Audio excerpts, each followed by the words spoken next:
Hey, Pat McLaughlin here from SnareDrumTV.com. This is episode number 15. In this episode, I'm going to show you how to play the snare drum with matched grip. Now, I want to start this by saying this is not a complete, comprehensive guide to matched grip by any means. Okay, there are multiple philosophies in regards to playing matched grip, especially in terms of where the fulcrum is, what type of pressure to put on the fulcrum, and how to move your wrist, how to use your fingers, how to use your arms, all of that. So there are multiple ways to play with matched grip. This is my approach to it, and I hope that you find it helpful and informative. Okay, so let's go ahead and get started.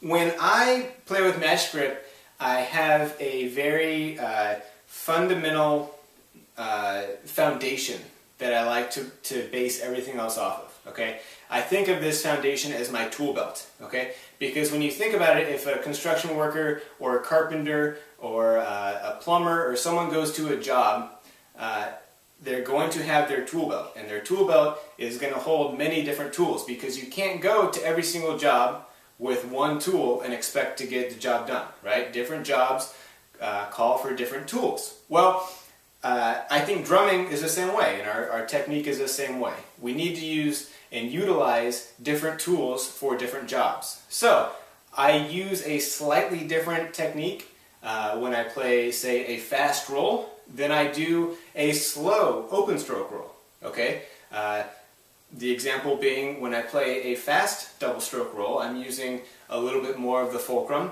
and I'm not using as much wrist. Okay? But when I'm playing a very slow double stroke roll, I'm not using much fulcrum at all, if any, and I'm using a lot of wrist. Okay? So that's just the example and kind of an analogy as to where I'm going with this. And so the technique that I'm going to show you right now is that foundation. I think it's a great foundation to build upon for those special jobs, and to figure out how to integrate your fingers and your fulcrum and your arms into the technique. But this is a starting point, in my opinion, for matched grip. Okay? So, to get started, just pick one of your hands and a stick, and it's pretty simple, and I think some people tend to overanalyze it. One good way that I've heard it explained is to think about it like you're brushing your teeth. Okay, pick up your drumstick like you're going to brush your teeth and you're picking up a toothbrush. Right? That works. I tend to open up my hand with my palm facing up and set the stick towards the middle of the palm, going directly between the index finger and the thumb. Okay, and then I simply curl over my fingers, and I put my thumb on the other side of the index finger. Okay, so that the thumb is flat on the stick and right across from the index finger, as if there was an imaginary pin that went through my thumbnail, through the stick, and out that first digit, or that first area of my index finger. Okay?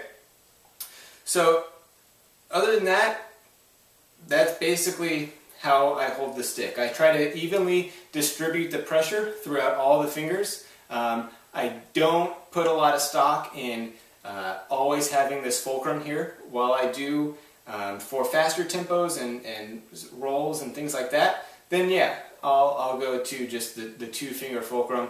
If I'm playing a buzz roll at a moderate tempo, I'll tend to shift to a three-finger fulcrum, where I actually use all three of these fingers to distribute the pressure. But the majority of the time, I actually have these back three fingers controlling the stick, or not controlling it, but holding the stick in place for the most part. Okay, so you can see when I play a slow legato note, I don't even really need these first two fingers, because I'm not squeezing. It's not tight. It's very relaxed. You can pull this out and twist it around very easily. It's just these three fingers are holding the stick in place enough so that the stick doesn't move around and shift. All right. So then, the majority of my stroke is wrist, and then these three fingers just hold into place, and I use the thumb and the index finger to guide the stick straight up and down, give me a little bit more control. Okay, So that's how I hold the stick. That's where my pressure is. My pressure is evenly distributed throughout all of the fingers. I'm not holding on tight by any means. There's not really a fulcrum per se at this point, at these speeds. And it's just a very relaxed grip. Okay? Now, when we get to the initiation of the stroke and the movement of the stroke, I like to think of the stroke starting from the wrist. Okay, the stroke initiates from the wrist. That means that the wrist is the first thing to move. Okay, and as a result, the stick, the beat of the stick is led up first. Okay, so this is the first thing to move, and this is the first part of the stick that you're thinking about guiding, okay? So you're thinking about the bead of the stick starting down here and moving up here, or starting up here and moving down here, okay? But the stroke is actually initiated from the wrist. Now, as I do that and I play a stroke, I let my arm stay relaxed here at the side of my body and move naturally as it needs to absorb any of the extra shock, okay?